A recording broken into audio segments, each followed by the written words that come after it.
Want to hear a depressing statistic? Sure, of course you do. Women are twice as likely as men to suffer from anxiety. But why is that? Well, come along with me as I explore why the female brain ain't always so sunny.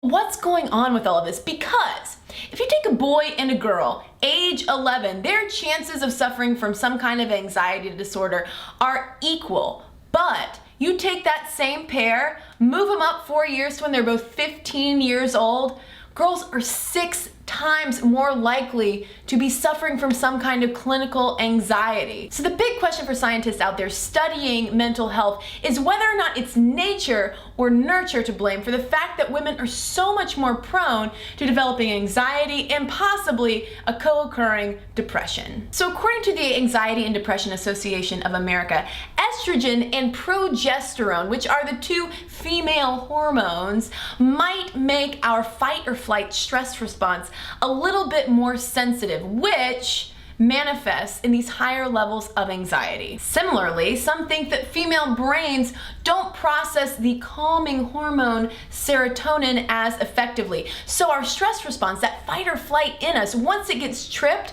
it stays on edge for longer than it would in the male body. Recent studies have also found that the female brain seems to be more sensitive to this stress hormone called corticotropin releasing factor. Because on the flip side, testosterone seems to insulate the male brain from the corticotropin releasing factor's more stress-inducing effects. Anxiety and depression also spikes around major hormonal events in women's lives, such as pregnancy, childbirth, and menopause. In fact, for older postmenopausal women, their levels of anxiety go back down to being equal with older men. Before puberty and after menopause, men and women being equally prone to anxiety. But there are also some scientists who say, no, this is not just the work of nature. Women are not just estrogen and progesterone fueled Kathy comics who can't help but be frazzled all the time and hate their bodies and eat chocolate, cry at stupid commercials, and go to shoe sales and buy too many high heels that they're probably never gonna wear. No, in fact, there is some nurture going on as well. Perhaps these scientists would say it is socialization and how we raise girls compared to how we raise boys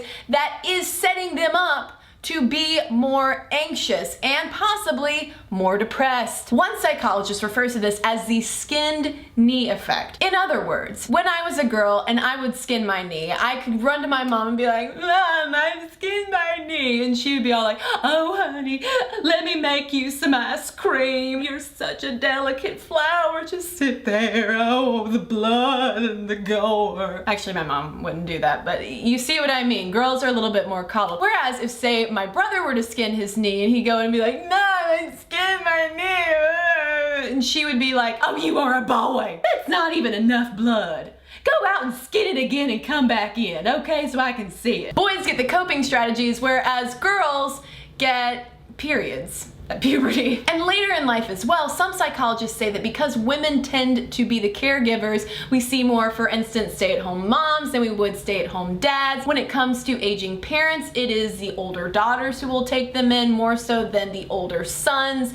That perhaps that's one of the reasons why we tend to be more anxious, because we are literally taking on the cares of other people around us. So all of this adds up to the very sad fact that yes, women are 2 times as likely as men to suffer from anxiety, and often depression is comorbid with anxiety. We are also more likely to seek out help for it. And help doesn't always have to come in the form of a medication. Obviously, there are plenty of antidepressants and anti-anxiety meds out there that can help if you have a clinical disorder with it. But there are also some lifestyle things that you can do. I can speak personally to this as well. I've dealt with anxiety and some mild depression for a really long time. And what I do is not so much a medicated route, but more of a lifestyle route. The difference is night and day, if I am taking care of myself, going jogging, eating good food, getting plenty of rest, if I'm doing all of those good things for myself, the anxiety is so much more manageable. On the clinical side, doctors are so aware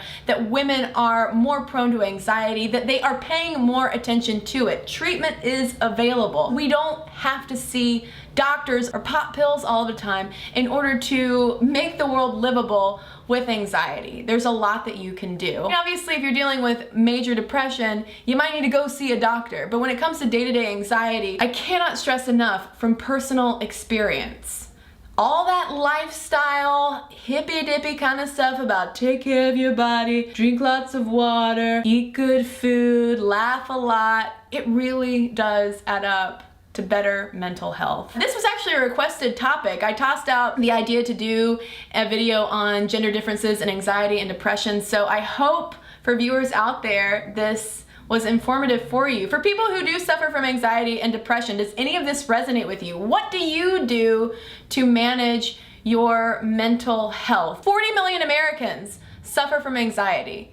This is by no means an isolated thing. If you're suffering from it, there is probably someone within arm's reach who knows exactly what you're talking about. Get treatment, treat yourself. You can literally treat yourself to feeling at least a little bit better. So comment below, let me know your thoughts. Take care of yourself. For reals.